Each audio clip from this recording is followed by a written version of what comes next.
Let's stop the narrative that if a singer is experiencing throat tension, it must mean that their vocal technique is bad, because this is not necessarily true. In fact, there are 3 big reasons why you might be feeling like your throat is tight or squeezed when you sing.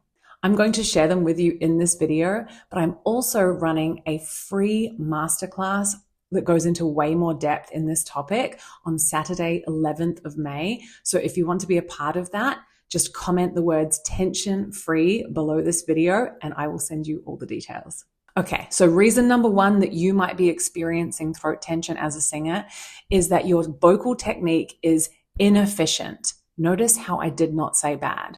The whole point of learning singing technique should be that you get to express yourself in the way that you want to, in the most efficient and sustainable way. So you could have a gap between the sound that you want to create, the tone that you want to create, and knowing how to use your instrument to create that sound with ease. Then we come to reason number 2, which is that you're nervous.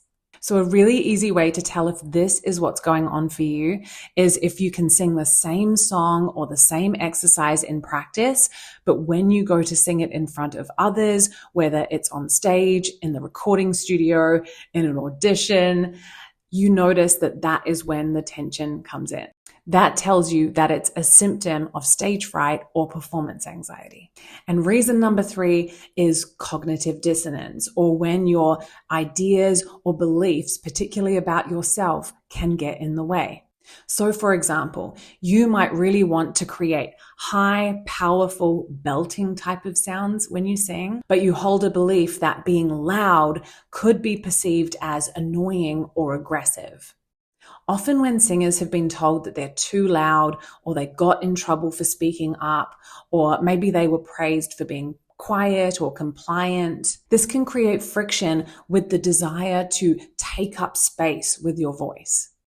This then means that the body can be trying to project, can be trying to create this big, powerful sound, and simultaneously be trying to hold it back, which results in tension. So which of the 3 do you think that you're struggling with? And just a reminder, if you would like to find out more about your particular style of throat tension and how to fix it, comment tension free below in the comments, and I'll send you an invite to the free masterclass. Hope to see you there.